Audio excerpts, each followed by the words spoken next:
Electric field बोले तो area around the charge, और we can also say region of influence around the charge in which other charges experiences force. Hello and welcome everyone to my YouTube channel. Myself MD Shahbaz Salim and I have done BTech and MTech from IIT BHU Varanasi and I have been teaching physics for past 12 years. तो दोस्तों last lecture में हम लोगों ने इलेक्ट्रोस्टैट्स chapter के अंदर में vectorial representation of Coulomb's law की बात की थी। दोस्तों आज हम लोग उसके आगे, जैसे सबसे पहले आपको बेसिक इलेक्ट्रोस्टैटिक्स पढ़ना होता है, चार्ज क्या होता है, मेथड्स ऑफ चार्जिंग क्या होता है, then Coulomb's law, then vectorial representation of Coulomb's law, and this is the fourth video जिसमें कि हम लोग पढ़ने वाले हैं किसके बारे में, इलेक्ट्रिक फील्ड के बारे में। तो दोस्तों ये बहुत इंपॉर्टेंट है क्योंकि आई थिंक जेई में मैक्सिमम टाइम आप देखोगे तो क्वेश्चन जो पूछा जाता है वो पूछा जाता है कि भाई बताइए इस पॉइंट पे इलेक्ट्रिक फील्ड क्या है। तो इलेक्ट्रिक फील्ड समझना आपके लिए क्या है, बहुत इंपॉर्टेंट। तो इलेक्ट्रिक फील्ड क्या होता है, तो मान लीजिए अगर हम कोई एक चार्ज Q ऐसा प्लेस कर दिए और हम क्या कर रहे हैं कि दूसरा चार्ज को इसके पास लेकर के आ रहे हैं। लेट से ये आप रफली एक कुछ एरिया बना लो, ठीक। हम क्या किए, एक Q0 चार्ज को, अब Q0 चार्ज जो है पूरे इलेक्ट्रोस्टैट्स में हम लोग कई बार इसका इस्तेमाल करेंगे। तो Q0 का नाम है क्या, टेस्ट चार्ज। क्या नाम है इसका, टेस्ट चार्ज। और ये बेसिकली होता क्या है आपका, तो यूनिट पॉजिटिव चार्ज, बोले तो एकदम 1 कूलम। तो एक Q0 चार्ज है, हम लोग क्या किए, इस Q0 को ला करके ना यहां पर रख दिए। तो हम लोगों ने देखा कि भाई ये जो चार्ज है ना Q, इस Q0 को रिपेल कर रहा है। तो फिर हम लोग इसको उठा करके यहां रख दिए और देखा कि अरे ये तो इसको यहां भी रिपेल कर रहा है। तो इसको इस बाउंड्री के अंदर में हर जगह पर रखा और यही पाया कि ये जो चार्ज Q है ये क्या कर रहा है, Q0 को रिपेल कर रहा है। इसका अपना एक एरिया ऑफ इंफ्लुएंस है जिसमें कि हम लोग कोई दूसरा चार्ज अगर लेकर के आते हैं तो ये उस पर क्या लगाता है, फोर्स लगाता है।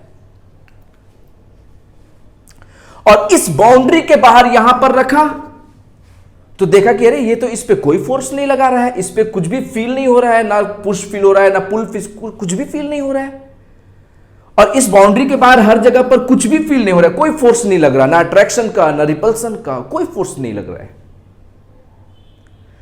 तो इसका मतलब क्या है कि हर चार्ज का अपना कुछ क्या होता है, एरिया होता है या फिर रीजन ऑफ इंफ्लुएंस बोल दीजिए, जिसमें कि कोई दूसरा चार्ज अगर आ जाए तो उस पर क्या लगता है, फोर्स लगता है। तो दोस्तों ये है फील्ड, ये क्या है आपका, इलेक्ट्रिक फील्ड। इलेक्ट्रिक फील्ड बोले तो एरिया अराउंड द चार्ज, और we can also say region of influence around the charge in which other charges experiences force. तो जो डेफिनेशन हो जाएगा इलेक्ट्रिक फील्ड का, मैं डेफिनेशन भी अभी आपको नोट कर देता हूं। जो डेफिनेशन हो जाएगा इलेक्ट्रिक फील्ड का वो नोट कर लीजिए, बोर्ड में आपको 1 मार्क में पूछ सकता है, डिफाइन इलेक्ट्रिक फील्ड बोल के।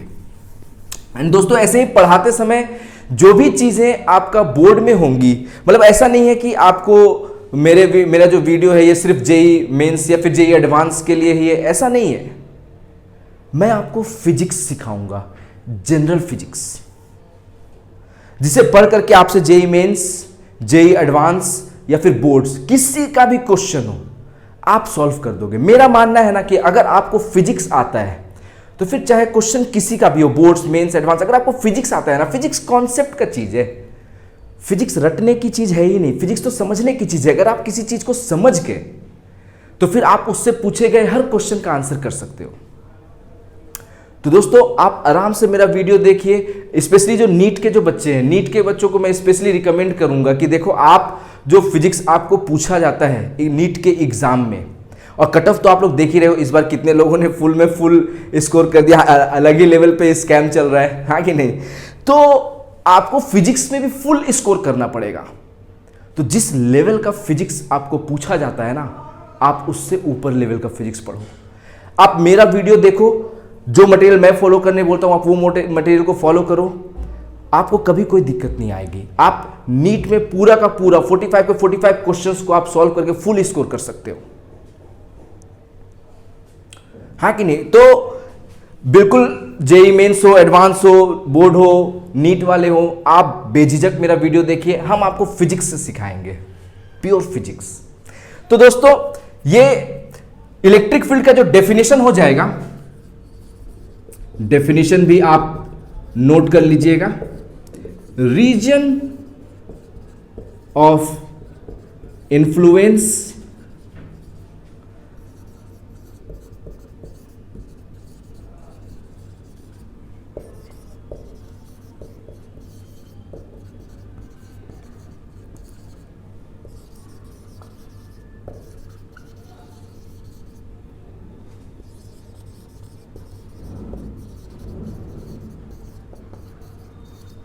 region of influence around a charged particle in which other charges experiences force.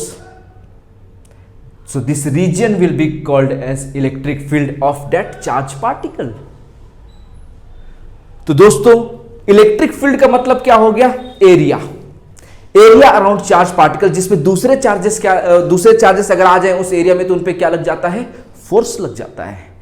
तो अब हम लोगों को जैसे फील्ड का डेफिनेशन तो पता चल गया, लेकिन हमें सिर्फ इलेक्ट्रिक फील्ड नहीं पढ़ना है, हमें इलेक्ट्रिक फील्ड किस पोजीशन पे, जैसे ये चार्ज मान लीजिए, ये चार्ज आपका Q है, ठीक, तो ये Q बेसिकली यहां पर कोई चार्ज, अब ऐसे समझो कि कितना फोर्स लगा रहा होगा, तो वो डिसाइड करता है कि ये चार्ज यहां पर फील्ड कितना बना रहा होगा, इसका यहां पर जो प्रेजेंट, जो आप दबदबा है, जो इन्फ्लुएंस है वो कितना है। इस चार्ज का इन्फ्लुएंस हर डिफरेंट पॉइंट पे आपका क्या होता है? डिफरेंट होता है। जितना दूर आप जाते चले जाओगे इसका इन्फ्लुएंस जो है वो कम होता चला जाएगा। तो ये जो इन्फ्लुएंस जो कम हो रहा है, तो क्यों ना हम लोग हर पॉइंट पे उसका क्या इन्फ्लुएंस होगा, वो क्या फोर्स लगा सकता होगा, क्यों ना हम लोग पहले ही पढ़ ले, हाँ कि नहीं? तो चलिए अब चलते हैं हम लोग इलेक्ट्रिक फील्ड की वैल्यू कैलकुलेट करने में, कि किसी भी पॉइंट पे मैग्नीट्यूड कितना होगा, डायरेक्शन कितना होगा, हाँ कि नहीं? एंड वीडियो को प्लीज पॉज करके आप लोग क्या कर लेना, आप लोग डेफिनेशन सबको नोट कर लेना प्रॉपर। देखो पढ़ने का एकदम एक सही तरीका आपको बताएं तो ना, नोट्स क्लास का ना आप क्लास में बनाया करिए, और उसी नोट्स को जैसे ड्यूरिंग द क्लास तो क्या होता है कि आप फास्ट लिखते हो, बहुत सारी चीजें होती हैं जो आप माइंड में रखते हो कि अच्छा इसको घर जा करके आराम से डिटेल में लिख लेंगे, लेकिन आप नहीं लिख पाते हो या आप भूल जाते हो। तो सबसे बेस्ट होता है कि क्लास में आप जितना लिखो सेम डे जा करके आप उसको दोबारा फेयर नोट्स में अच्छे से लिखो, और फिर हो सके तो 2 दिन के बाद उनको ना कोई लूज शीट्स में या फिर A4 शीट्स में ऐसे ही लिख करके आप उसको मतलब साइड में कहीं पे रख दो, या स्टेपल करके रखे रहो, वो आपको बाद में रिवाइज करने के काम आएगा। तो कम से कम 3 से 4 बार अगर आप लेक्चर को ही अगर रिवाइज कर लोगे ना, फिजिक्स सीख जाओगे मेरे दोस्त। फिजिक्स जो होता है ना, फिजिक्स कॉन्सेप्ट वाली चीज है, समझ में आ गया तो आ गया, नहीं समझ में आया तो फिर आप कितना भी कोशिश कर लो, न्यूमेरिकल्स तो आपसे नहीं बनेंगे, समझने की चीज है। तो आगे बढ़ते हैं हम लोग।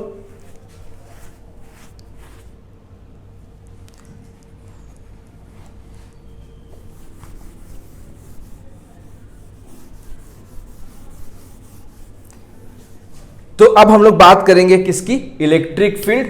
जो सेकंड जो चीज हम लोगों को पढ़ना है वो क्या? Electric field intensity.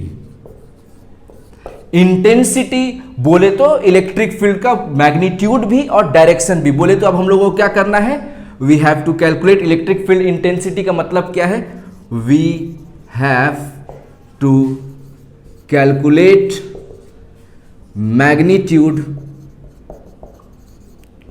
as well as direction of electric field at a particular point। Electric field intensity का वर्ड लिखा हुआ लोगों को क्वेश्चन में मिल जाता है तो लोग कंफ्यूज हो जाते हैं कि भाई हमें यहां पर निकालना क्या है। तो सिंपल इस लाइन को रट जाइए कि इलेक्ट्रिक फील्ड इंटेंसिटी का मतलब होता है we have to calculate magnitude as well as direction of electric field at a particular point due to any charge कह लीजिए, या फिर ड्यू टू मतलब due to any charge particle.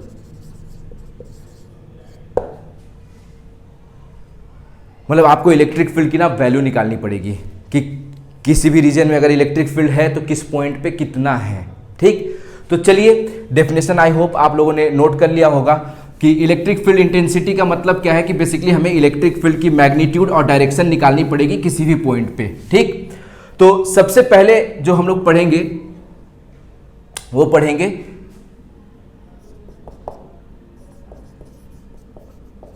Electric field due to a point charge.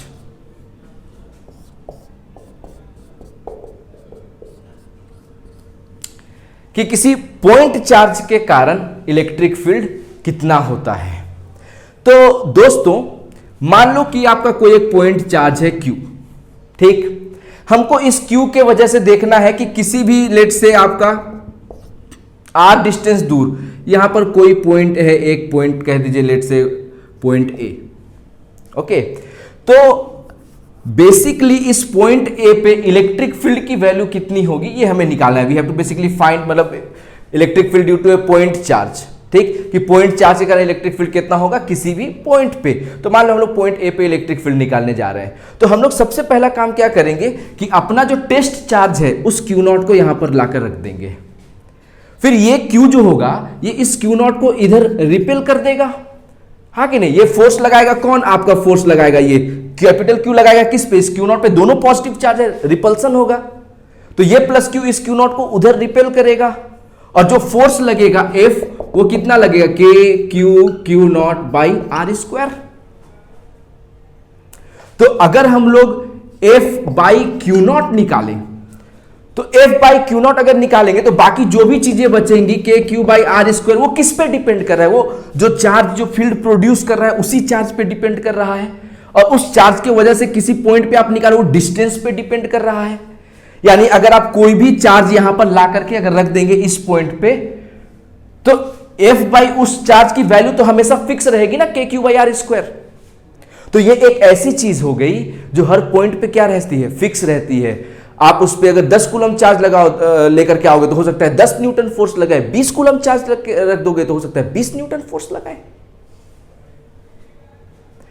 तो ये वाली चीज fix हो गई ना, तो इसी चीज को हम लोग कह देते हैं क्या, इलेक्ट्रिक फील्ड। यही आपका क्या है, इलेक्ट्रिक फील्ड का मैग्नीट्यूड।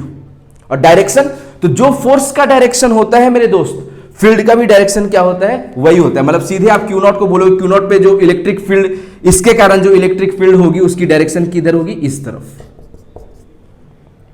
और इस चीज से, ये जो चीज मैंने इधर बनाई वो एक तरह से रफ है आपको समझाने के लिए। एक्चुअल में इलेक्ट्रिक फील्ड जो हो जाएगा वो हो जाएगा क्या, जो भी फोर्स लग रहा होगा डिवाइड बाय टेस्ट चार्ज। ये टेस्ट चार्ज तो आप अपने घर से लेके आए थे ना टेस्ट करने के लिए, उसको फाइनल आंसर में थोड़ी लेकर के आओगे, डिवाइड मार के उसको खत्म तो करना पड़ेगा ना, हाँ कि नहीं। तो electric field is basically F by Q naught, यानी ये कितना आ जाएगा, K Q by R square. And since field is a vector quantity तो हम लोग आर के अलोंग एक यूनिट वेक्टर डिफाइन कर देते हैं, क्या, R cap, and just mark R cap. तो ये हो जाएगा हम लोग का कंप्लीट। तो इतना इलेक्ट्रिक फील्ड जो है आपका उस पॉइंट ए जो है उस पॉइंट ए पे रहेगा। ये जो आप बेसिकली ये जो लिखे हैं, निकाले हैं, ये electric field due to charge Q at point A है, जो कि आपका क्या है, आर डिस्टेंस दूर है। तो सीधा सीधी कभी भी अगर मतलब ऐसे मान लीजिए कि कभी भी अगर आपको डायरेक्शन चेक करना है ना तो चुपचाप से क्यू नॉट को रख देना उस पॉइंट पे। जिस भी पॉइंट पे आपको इलेक्ट्रिक फील्ड की डायरेक्शन निकालनी है चुपचाप से ई को उस पॉइंट पे रख, टेस्ट चार्ज को उस पॉइंट पे रख दो। टेस्ट चार्ज जिधर भागेगा वही फील्ड का डायरेक्शन हो जाएगा। अगर टेस्ट चार्ज आपका उधर भागेगा तो फील्ड का डायरेक्शन उधर हो जाएगा, टेस्ट चार्ज अगर इधर भागेगा तो फील्ड की डायरेक्शन इधर हो जाएगी। जैसे अगर यहां पर क्यू के जगह अगर मैं माइनस क्यू रख देता तो माइनस क्यू रखने से फिर तो ये निगेटिव चार्ज, ये पॉजिटिव चार्ज, ये इसको अट्रैक्ट करेगा ना, तो फिर फोर्स इधर नहीं लगेगा, फिर फोर्स किधर लगेगा, फिर फोर्स इधर लगेगा, फील्ड का डायरेक्शन उधर नहीं होगा, फील्ड का डायरेक्शन आपका इधर हो जाएगा। समझे कि नहीं समझे।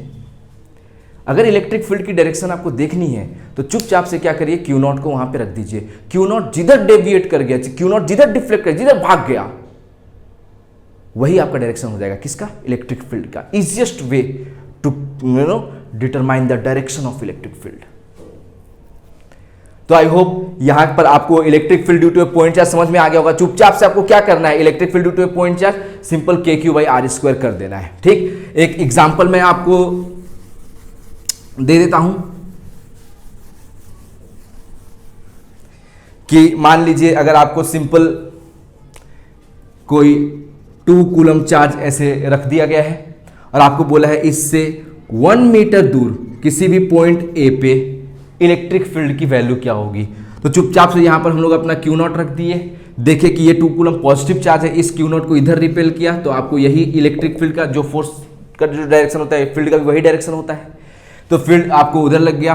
ठीक, पॉजिटिव चार्ज की बात कर रही है। ठीक, तो यहां पर सीधे जो आपको इलेक्ट्रिक फील्ड जो हो जाएगा, मैग्नीट्यूड जो हो जाएगा, वो सीधा आप KQ/R² फॉर्मूला लगा दीजिए।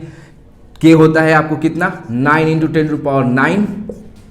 Q क्या होता है, तो Q यहां पर क्या है आपका 2 कूलम, तो इंटू 2/R², R कितना है 1 मीटर, तो सीधे 1 का स्क्वायर, तो ये आपको कितना हो जाएगा 18 × 10⁹, यानी 1.8 × 10⁻10।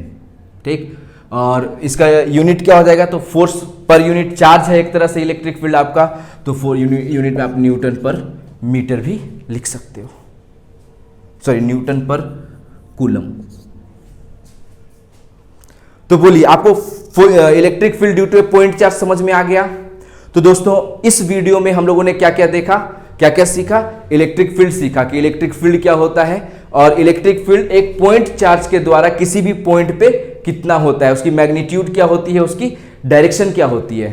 तो दोस्तों इस वीडियो में इतना ही। अगले वीडियो में हम लोग सीखेंगे electric field due to multiple charges, कि अगर एक चार्ज के बजाय अगर एक से ज्यादा चार्जेस आ गए तो फिर किसी पॉइंट पे इलेक्ट्रिक फील्ड क्या होगा, ये हम लोग सीखेंगे अगली क्लास में, अगला वीडियो में। ओके, तो ठीक है दोस्तों, इस वीडियो में इतना ही, मिलते हैं आपसे नेक्स्ट वीडियो में। Thank you.